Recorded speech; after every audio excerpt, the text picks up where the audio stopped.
for two reasons.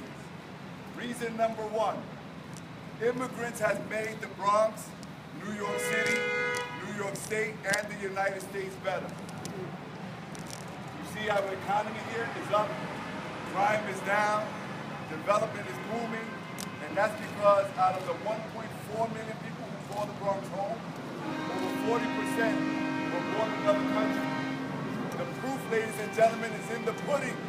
This is not alternative facts. This is reality. The immigrant population in our borough has made us a whole lot better. They are people of faith, people of family, hardworking individuals, our entrepreneurs, owners of small businesses, our professionals. And so Donald Trump, President Trump, should open your eyes and see what the real story is here and the real contributions of those who come from other countries and the worth and the value that they have to the Bronx, our city, your city, President Trump, and the United States. Reason number two, he signed this executive order, which is a direct threat to sanctuary cities. By the way, we stand with Mayor de Blasio in his pushback to make sure that we do everything that we can to continue to protect those in this great city who are immigrants. This could be a potential cut of over $8 billion. $8 billion. And we're here together as leaders of our borough because no other borough, no other county in the state of New York will suffer more from these cuts than the borough of the Bronx. There are many people out there, I'll tell you, who may empathize with what President Trump is doing. To those individuals, I say, your support is misguided because those cuts to our borough and our city will also have a negative impact on your lives as well. Cuts to education, cuts to transportation, to health care. All of these things will hurt all of us. And so that's the reason why we're here today, to tell Bronxites and tell New Yorkers, if you're an immigrant, if you're Muslim, if you come from Latin America, Central America, if you're Albanian, if you're Bangladeshi, we are here to stand with you. We are here to defend you.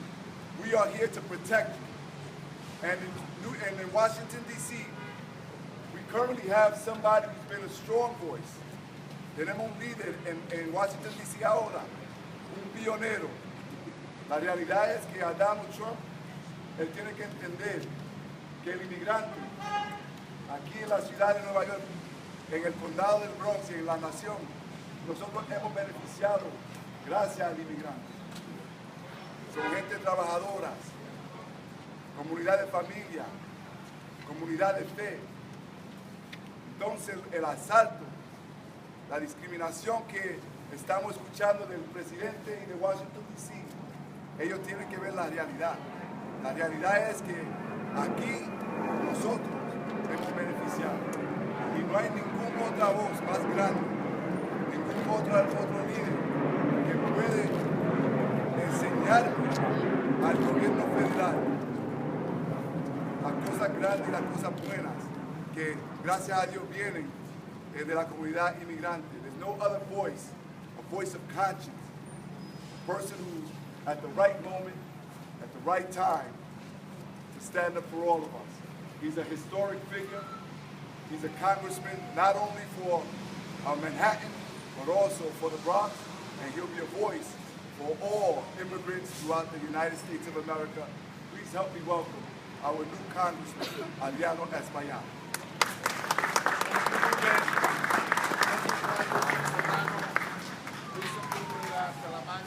All the Bronx leaders.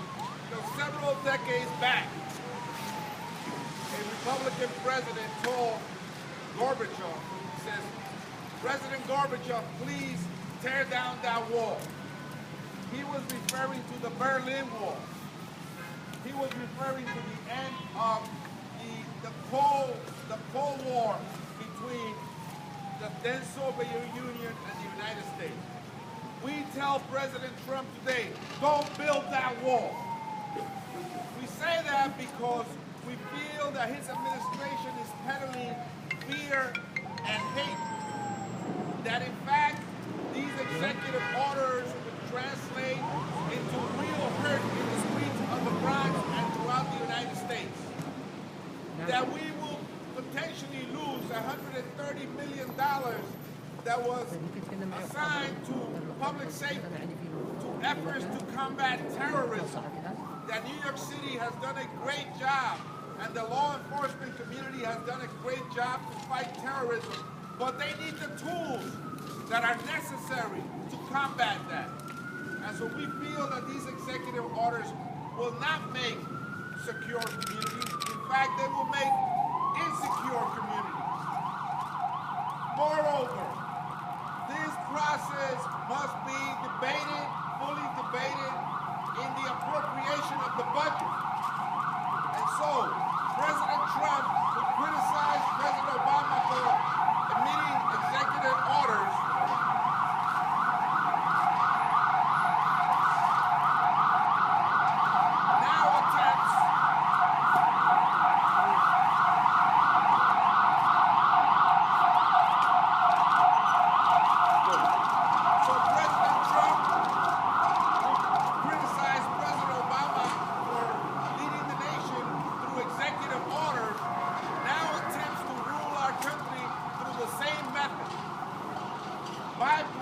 bypassing the legislative process. In fact, even in Congress, the Republican majority is now passing legislation while they bypass committee process, while they don't conduct hearings. So they're fast-tracking hate and fear. They're fast-tracking an agenda to instill hate and fear in our community. And we will fight tooth and nail because we feel that's un-American. So we want to speak on behalf of the police officers that need the tools to combat crime and terrorism.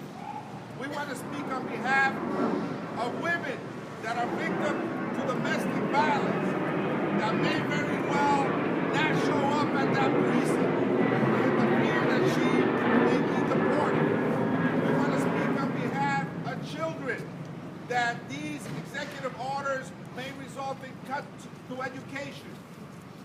People that go to the emergency room on a daily basis that need health care would also be impacted. Seniors will be impacted by these executive orders. So this is an action that cuts across all of our society, not one particular group. In fact, everybody in New York City, this sanctuary city. And a sanctuary city, for your information, is a city that allows a woman that's victim of domestic violence to go to the police department and report that without the fear of being deported. It allows mom to take her little 5-year-old to school without the fear that the principal is going to turn her in. It allows grandma the ability to go to the emergency room when she's not feeling well without the fear that the nurse will turn her in. We cannot become a vigilante country. We are a democracy, and we will fight to continue to uphold the true values of this democracy. We join Borough President Ruben Diaz Jr. and the Mayor of the City of New York in saying that we will push back. We will go to the courts if it happens. We will go to the streets if it happens. That this is a democracy. This is not a vigilante society that you see it on Hollywood film. Quiero darle las gracias al presidente del condado, Ruben Díaz Jr., a los oficiales electos, a mi colega congresista José Serrano, Luis Sepúlveda, el concejal Salamanca, por estar aquí. En ningún otro sitio se va a sentir más los efectos negativos de esta orden ejecutiva que aquí en el condado del Bronx. Como dijo el presidente del condado, aquí en el Bronx, el 40% de los residentes son personas que nacieron en otros países, inmigrantes, que se ven hoy atemorizados por una política reaccionaria de un presidente que quiere elevar un muro, no obstante que décadas atrás un presidente de su mismo partido, Ronald Reagan, le dijo a la Unión Soviética que derrumbara el muro de Berlín. Estas medidas van a tener un impacto en la seguridad pública y en nuestra lucha contra el terrorismo.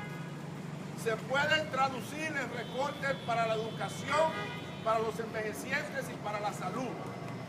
Esta no es una sociedad de vigilantes, esta es una democracia y por eso vamos a luchar por todos los valores democráticos de esta nación. Y nos unimos al presidente del condado del Bronx, al alcalde de la ciudad de Nueva York, que decimos que si tenemos que ir a los tribunales, iremos a los tribunales, que si tenemos que ir a las calles, vamos a ir a la calle, que en cualquier esquina de esta ciudad y de toda la ciudad de América vamos a enfrentar a Donald Trump. Gracias. Yesterday the president had an interview and he says, well, we're only talking about the criminals. Let us be clear, we're not here to defend the criminals, but we also do not trust the words of the president.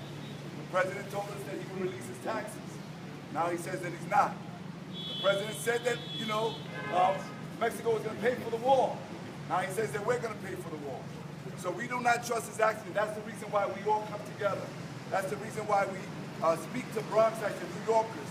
If you're Muslim, if you're Latino, if you're a woman, don't just wait for your community or for your interest to be attacked. Let's get out of our own little silos and come together. If nothing else, let the words of this president unite us instead of divide us. We've been joined also by another strong voice in Washington, D.C. He's been a congressman for so many years, and time again, he has proven to be our champion. Ladies and gentlemen, Congressman Jose Serrano.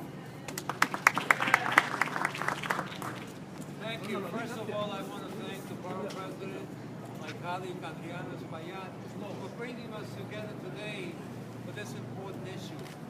You know, when you represent the district of the Bronx, you go to Congress with a certain knowledge of what the immigration community is going through. You don't have a person who's an immigrant himself, gets an immigration himself, becomes a citizen, goes to Congress, he has something special for that field. I speak as one who believes he knows the issue. He speaks as one who has lived the issue and lived the pain of the issue.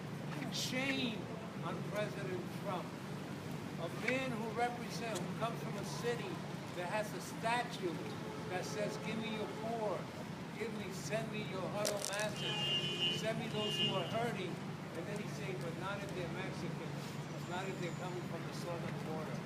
Let's remind ourselves about the fears that are put on our heads. The people who attacked on 9/11 did not come through the southern border. They came through the northern border.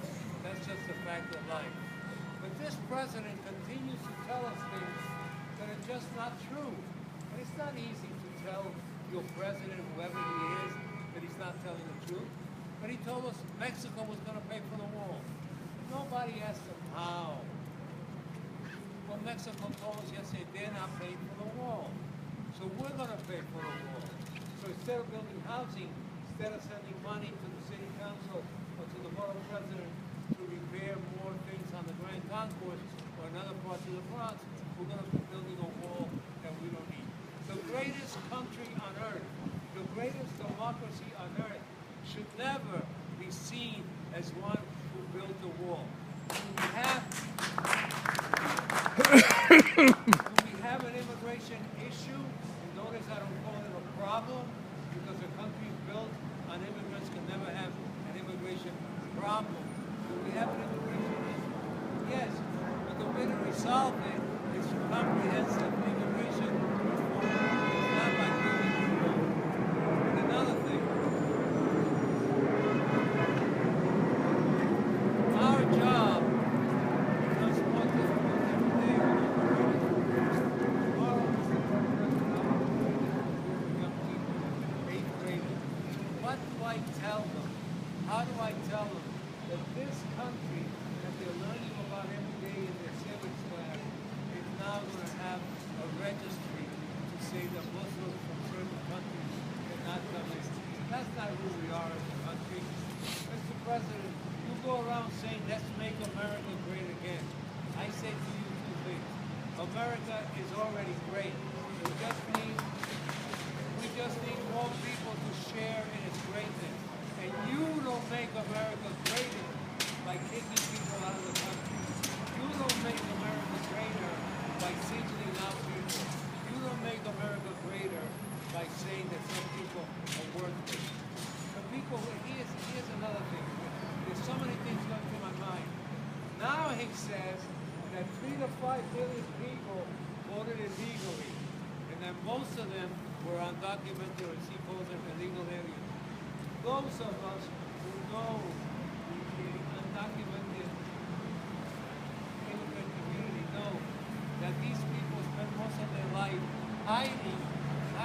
They're not going to go vote and say, here I am, Mr. Policeman, I'm voting today illegally, come get me. I mean, come on, give me a break. You lost a popular vote, admit it, you're the president, move on.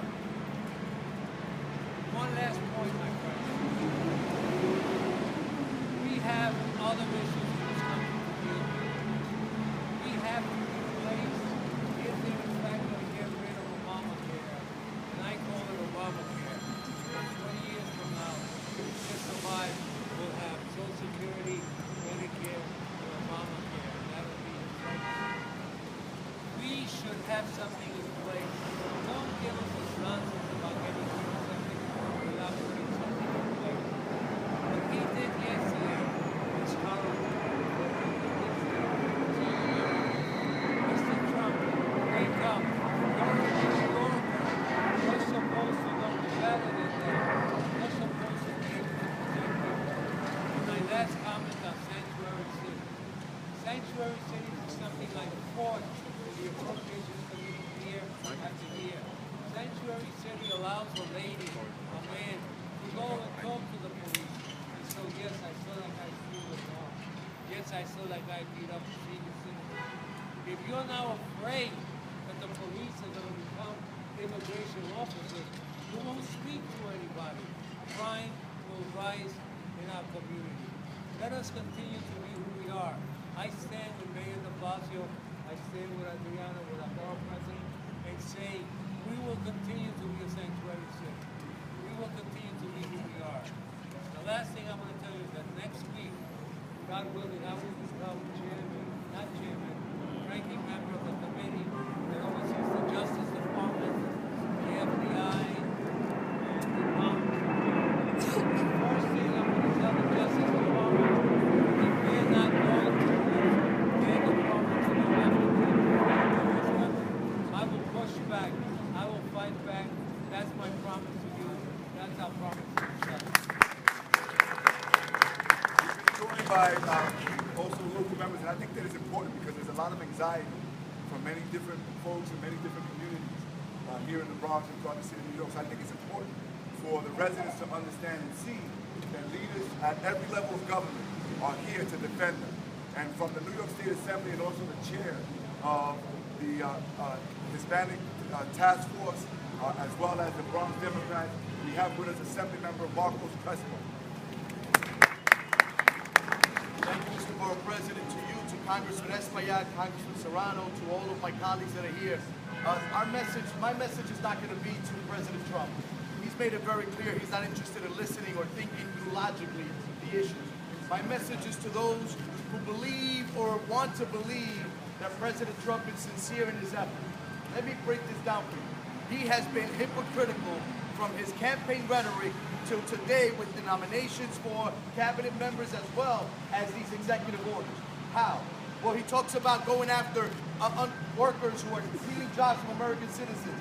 That's not true when he himself has been known and documented to have hired workers who did not have permits to work, and he did that. He talks about jobs that went overseas. Well, he did that with his own businesses. So, and when he talks about eliminating Obamacare, he has not proposed something in return. So to all those who supported Trump and are now wondering how they are going to get health care, well then ask yourselves how much more, or when are you going to open up your eyes to the reality that this president is pandering and he is not addressing the issues. These orders, this is not about protecting Americans from those that are criminals. This is about legalizing profiling. And this is about going after the very communities that have helped rebuild our economy. Look at who's starting jobs. Look at who's creating businesses. It is hardworking immigrants who have done that. A country that welcomes those like me, the son of an undocumented immigrant, to be able to be an elected official to continue this fight. So to those who supported Trump, start to realize that today he's attacking those who think erroneously, let's have that conversation, are the problem. Tomorrow, you will be the target of this type of administration. We at the state will continue our efforts to pass legislative initiatives to continue to send the message that New York supports its immigrant communities, supports those that provide something, that stand for something, that stand for our values, that move our economy forward. We will pass the DREAM Act, we will pass other measures, and we will continue to fight to send a strong message to Trump and anyone else that immigrants are welcome, and that New York State will not be bent to the ambitions or the rhetoric of a man who doesn't realize the very country he now leads. With us also, Assemblyman Luis Sepulveda. Thank you all, President, members of Congress, for having this press conference. It's very important. I represent a very diverse community. The alternative fact here is that Donald Trump and his supporters believe everything is wrong with this country as a result of immigrants in this country. The fact is that immigrants have always been the economic engine of this country. I had a debate, an argument with a Trump supporter this morning, and what he was indicating was that this is a country of laws. We've always obeyed laws, and that's what Trump and his supporters are trying to encourage. And I reminded him of all the inhumane laws that this country once had. Slavery was once the law of this land. The Chinese Exclusionary Act was once the law of the land. Labor laws that allowed people to exploit children were once the law of this land. Women were not allowed to vote.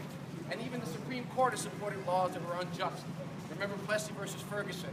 Remember Korematsu, another law that targeted people just because of the way that they looked, simply because they looked like the enemy. So I say, Donald Trump, I dare you to withhold funds from sanctuary cities. I want you to see and your supporters see the devastating impact it's going to have for the most needy people in this country. What you're doing is inhumane, and I will fight to my dying breath everything that I can do to prevent this, a Muslim registry, a war, and a mass deportation of people in this country. So thank you for all this fight. Let's not let rest until these policies are stricken, and we continue to stick together to fight against Donald Trump and these absurd, inhumane laws. Thank you. We are also joined at the city level by Councilman Rafael Salamanca. Thank you, Mr. President, for putting this press conference together. I represent the South Bronx, a big population of my community. I have immigrants who are documented and are undocumented. There's big concerns at the city level in terms of the effects that this administration will have in terms of the budget. As budget season is coming, how this is going to affect services that we provide to our communities. I can rest assured that meeting with the Speaker and meeting with my colleagues yesterday at City Hall, we will do everything that we can in our power to ensure that we continue to fund Planned Parenthood, that we continue to fund services that is essential for the everyday well-being of our community. We must continue to resist. As this administration continues to push, we must continue to resist because it is unacceptable. It is unacceptable what this administration is doing, the great effect that it will have in our community. Also, it is important for everyone to know at a local level that we council members, we have immigration, at least in my office. I have an immigration attorney in my office 2 days out of the week to assist with any concerns that you may have. And also it's important that we continue to support our congressional delegation in Washington so that they can continue to push and ensure that our priorities are taken and looking after. Thank you. Thank you, Councilman. And I'm also speaking on behalf of women because when look at the diversity behind me here. We have Muslims, we have imams that are here representing the Muslim community, we have Catholics, we have Pentecostals, we have Latinos, we have Africans from West Africa here. That's the beauty of our borough, that's the beauty of the city, that's the beauty of this country. And so together we all stand together. We're going to defend each other whenever we're being assaulted. And certainly women's rights and women's issues are directly under assault. And so we have Cecilia Gaston from the Violence Intervention Program who will finish out speaking on behalf of women issues.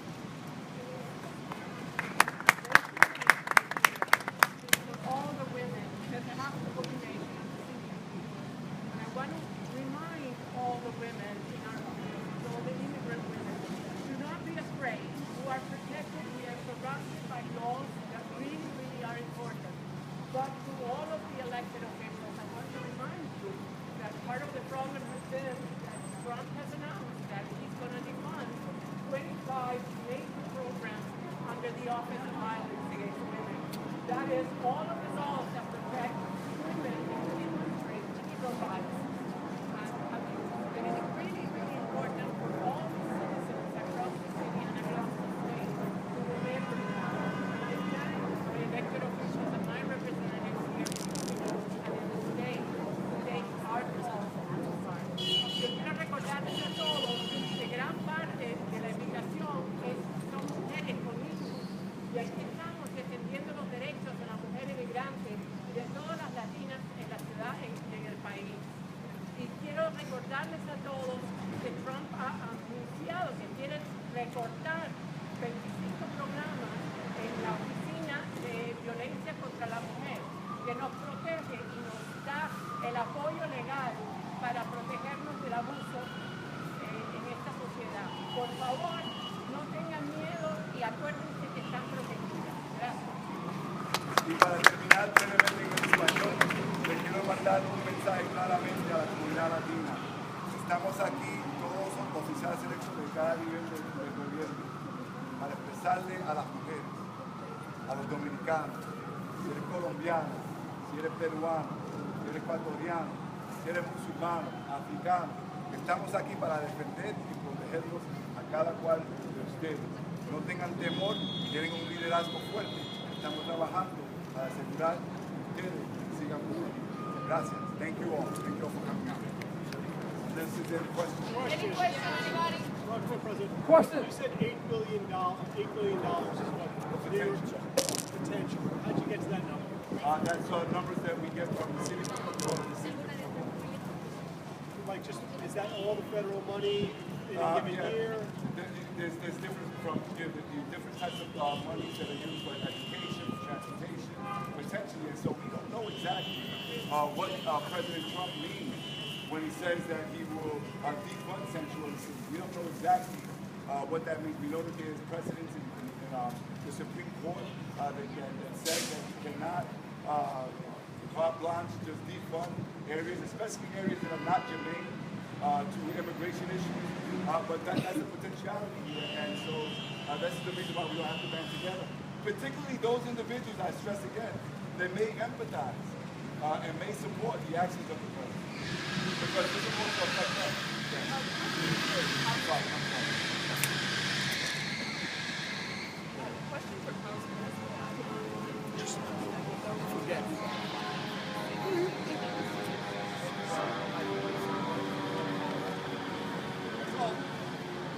The issue of NYPD support for Trump Tower has been a controversial one because the city is currently being hit for $1 million a day. But that we don't want to target any particular building, any particular neighborhood. We know that public safety is paramount in New York City, and withdrawing money that were originally assigned for anti-terrorist action is deadly work. It puts the entire population in danger. And so if you want to make this city safe, that's exactly what you do not need to do. So I don't want to say that we should defund this building or that building. The entire city should be safe. And if you withdraw money from public safety, we will compromise that service. And I think that hurts all New York. Juliet, do you have a question? Yes. There was discussion of possible lawsuits. Is that something that's being pursued, or somebody going to go to court to challenge this? The mayor of the city of New York yesterday announced that he will move forward. Of course, we will join him. I will join him in that endeavor. In fact, many of these actions, these budget cuts, have to go through a budget process in Congress. He cannot unilaterally impose these cuts. We will have to agree as a legislative branch to the proposals that he's putting on the table. And so we don't know to what degree, or as the borough president said, we don't know to what extent he's talking about cutting sanctuary city. Doesn't mean he's cutting some money for school lunch. Doesn't mean money for senior citizenship or for domestic violence prevention. These are critical issues that will be determined as forward, when I know that we will go to court, we will march, we will do anything that we have to do to prevent this. This is un-American. This is un-American, and we will do anything to preserve our nation. Any other questions? Wait a minute. Are you a member of the press? No, but I'm a regular ordinary New Yorker. Go ahead. I have a right to ask a question. Go ahead. Why are we calling him a president when he's acting like a dictator? So why not we call him a dictator? Dictator president, because all his policies are anti-immigrant, anti-New York State, anti-federal government. Most of his laws are anti-Americans. So why not we call him a dictator? Thank you. That's a statement. Thank you very much. Any other member of the press have a question? Thank you all. Thank you. Thank you very much. Sir, what's your name? Ali!